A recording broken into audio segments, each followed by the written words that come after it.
Hey everyone, thanks so much for joining the GCC yesterday.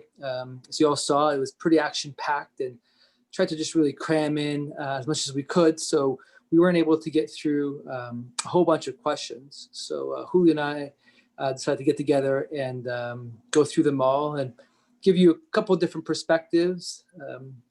As you know, this kind of involves transforming culture in your workplace. So it'd be a little bit different for different businesses, depending on the type of workforce you have and also where you are in your culture building. So all the answers are one size fits all, but hopefully this will be helpful. Ready, buddy? Yeah, let's do it. Let's do it. So the first one is why frequency of once a week for 12 weeks? And what other frequencies seem to work well? That you have experience with? Yeah, so we did it once a week for 12 weeks because there's about 12 chapters, so you get to do the exercises and you get to kind of convene in 1 week at the end of each week. So some of the exercises are shorter. It's not gonna take you very long, and then some of the exercises are longer. You will need 7 days in order to speak to other members of your team, asking them questions about reflection, about your background and about you, what they think of you, and things like that. So that's why it is. You could, in terms of what other frequencies, I've thought about it, and maybe the first few chapters, maybe up to chapter 4, you can do 2 per week. But after that, I would go once per week for that if you kind of want to move quicker. But I've only done it once, but I found once per week is fine, which is 12 chapters in 12 weeks. Yeah, what Julio's referring to by sort of the chapters in the week is, so it's there's a course. We'll sort of include the link. So you follow an online course with the whole team, and it'll it's kind of like a turnkey process to help you actually launch this whole process. And it's based on the Turnaround Artist's book that you'll all be getting. And so when you go through the online course, it sort of breaks the process down by 1 chapter a week. And and for me, I've always run this process over 12 weeks. I find that building trust in the workplace takes time. And I think going too fast, it just gets uncomfortable and awkward. And I think trust just takes time to build. And personally, I've really been more of a build it step by step, especially with culture and trust building within an organization versus, a day-long workshop where you might go really deep, but you might not revisit some of those topics or items again until the same time next year. So the next one is, how do you balance going deep with keeping things professional in a workplace environment? Personally, in the experience we had, the purpose was to go deep. I think you definitely need to set the expectation of, everything that you speak within this, weekly meeting is confidential. It's not like other meetings, right? It's nothing, never, nobody, just like the other forums you have in YPO. So that expectation had people go a little bit deep and had people, show some emotion sometime. And it's how you connect, really. So I would probably counter this question with what's stopping you from going deep, but that's just my experience. Yeah, good point. I think it just, the topics, each sort of chapter or sort of module you go through this process, it helps you go deep, but sort of one step at a time. So it's not just a deep dive right away. No, I think you put that well. What's stopping you? I think the thing that I've heard a lot is people say, how do you keep it from getting awkward? Or I think when it comes to like YPO forums, people are used to talking about like their personal or family life. I think that's the first thing that comes up when they think a forum in the workplace. Like, am I going to talk about, the argument I just had at home at the dinner table, with my coworkers? Mm-hmm. But I think since this process is guided and so there's sort of curated topics, then I've never experienced it being awkward or too much information. Have you? No, I haven't. And I agree. I've heard people opening up more and people welcoming that and people connecting more. And it's just better for the business as a whole. Yeah. How do you deal with existing frictions within the team, and how would you achieve trust with already deteriorated relationships? Yeah, interesting question. I couldn't speak from experience. There was no existing friction. How would I deal with existing friction is maybe, I mean, we talk about using forums in the workplace. If you already have this kind of stuff, you know, I'm new to YPO forums. So there's something called, I think, conflict. Clearing.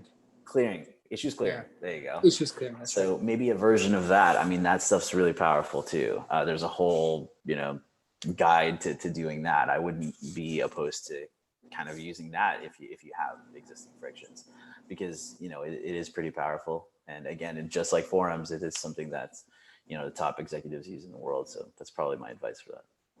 Yeah, good point. I've seen it. There's one particular time I could think about it, and in fact, I didn't realize there was a conflict between two people until after, and I think we were,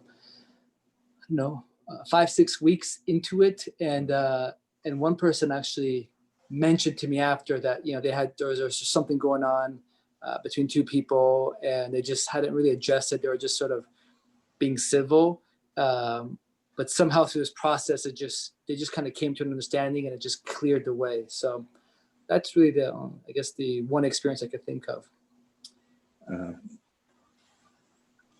How do you establish trust, enforce trust? Nothing, nobody, never. I get people to commit to it. I mean, if you're enforcing anything, I don't think you're doing it really right.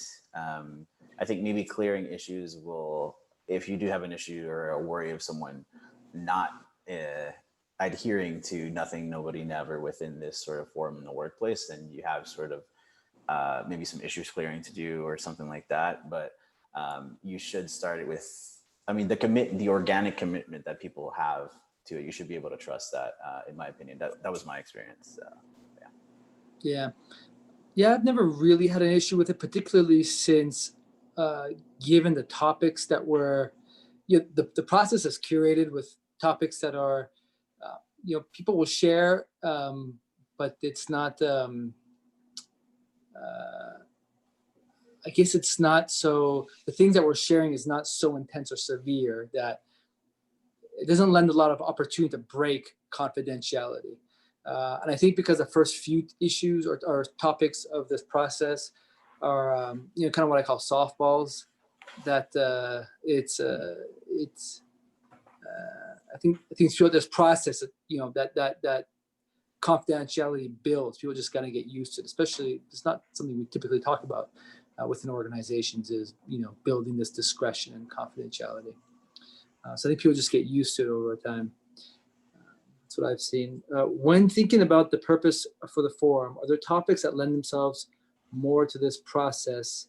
How narrow or broad to frame it? So purpose, I mean, we just set the expectation from the beginning that this has helped, a lot of senior leaders, and that this is a new sort of leadership exercise we're doing together, and that you're going to feel awkward at certain times. That was enough for us to kind of get going, get traction, and finish it really strongly to the point where we're going to expand this exponentially. Follow the book, follow the chapters. It's really easy to follow. What's not broke, don't fix it, right? That's how I feel about that. Yeah, I don't have anything to add. I think just following the process and the topics sort of laid out helps you sort of navigate that. How is a forum different from regular weekly checking? Maybe that's check-ins with the team. Is it that we are starting a new group, or that we are bringing concepts of forum to the current leadership team meetings? Definitely bringing concepts of forum to the current leadership team meetings. And I doubt you have a team meeting just dedicated to the exercises in this book. And maybe whoever asked this question, once you read the book, you'll kind of get an idea, and I think you'll answer your own questions. But it's very different than a regular check-in. I would say it's a check-in with your team that you're very unlikely doing right now. Right. what are some strategies for normalizing discussions around imposter syndrome and how to combat it in a professional setting? Yeah, maybe this is more for you. I've read the chapter on imposter syndrome. I'd love to Yeah. read more about it, but we literally just ended this exercise, so maybe I'll defer to you on that. Yeah, look, we're obviously taking these questions, after the GCC, so can't really dive in a little more what the person's thinking. What I'm concerned of, and this is what I've heard a lot of people try to do, is maybe like on their first meeting, not sort of following this process, but just on like a meeting, they'll just start talking about imposter syndrome.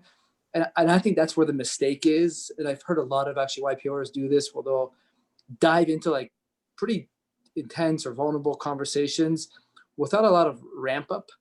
So I think reading the book and going through this course, there's a lot of explanation and context building. And imposter syndrome, you do it on the 12th week. So there's a pretty good foundation of understanding and connecting before you get to a topic like that.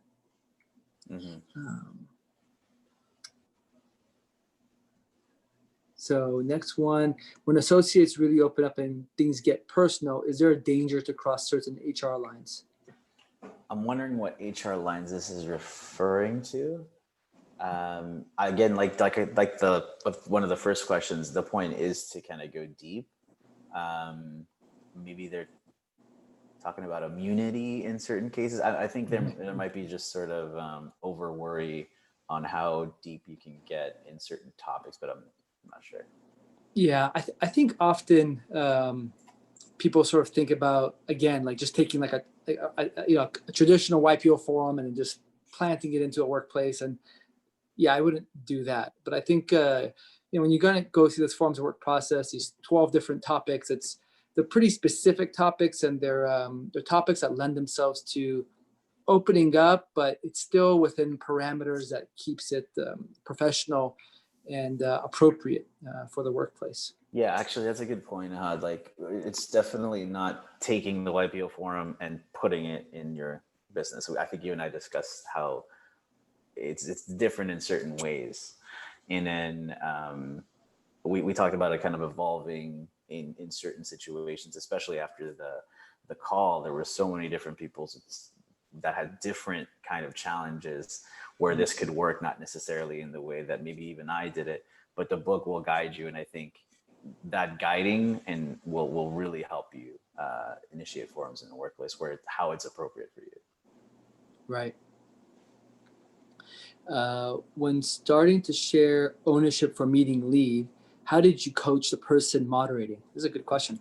Yeah, great question. So for us, it was me the first 3 chapters, I think. And then after I think first 3 or first 2. And then after that, I think the book goes into the same thing. Like the book gives you an example of the characters.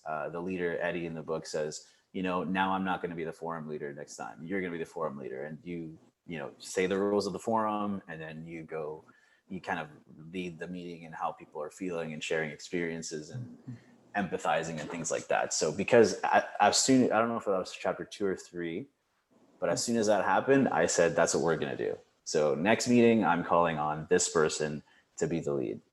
And then that person, after they conducted the following meeting, they would voluntarily call someone else, et cetera, et cetera, et cetera. I think that's a good way of doing it. So you don't have to be the one who's like, okay, now it's you, now it's you. It's kind of like a passing the ball kind of thing.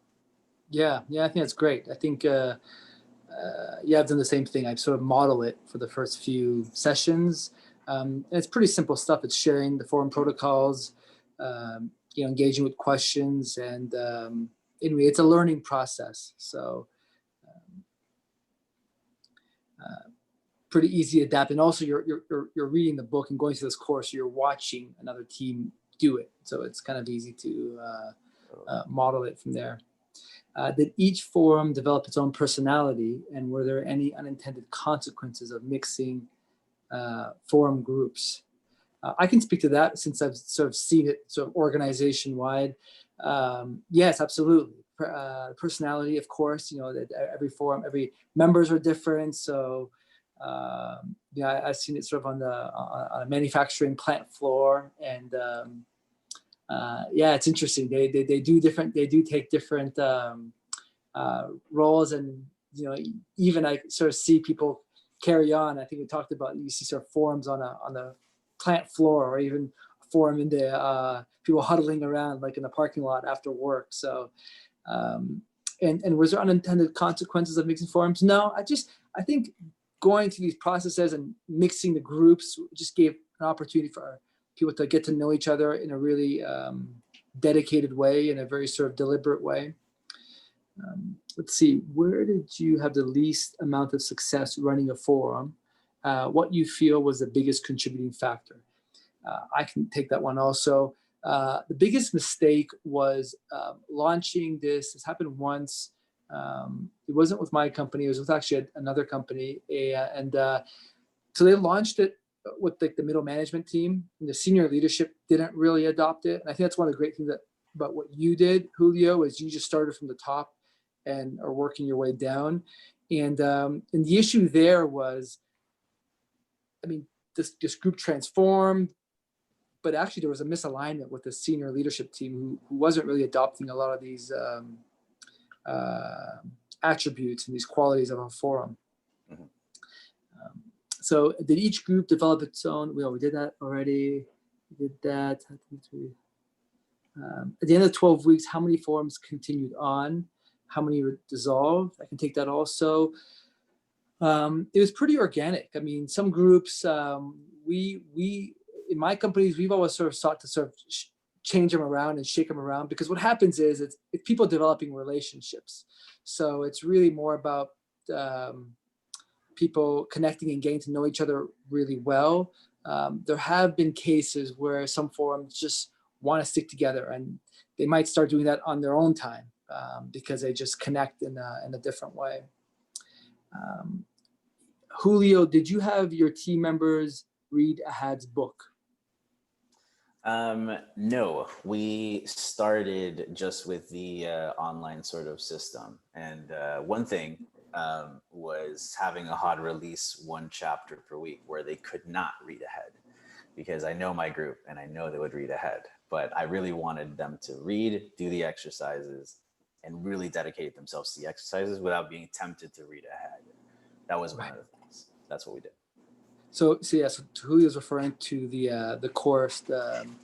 It's basically the book, but sort of structured on an online training course, so that it sort of automates the rollout of the program within a team. A couple more here. Julio, can you break down the decision to work with a phase 1 group versus a larger rollout right away? Yeah, absolutely. I just thought that if I worked it for a bunch of groups right away, I didn't know how people would react, and it'd be too much to do. Not just me, but I was thinking about me at the time, for me to do all my work, everything that I had to do in a day, and then conduct and moderate all this, and then also deal with questions and deal with how things are feeling, how people are feeling in a quality way that I should dedicate to this.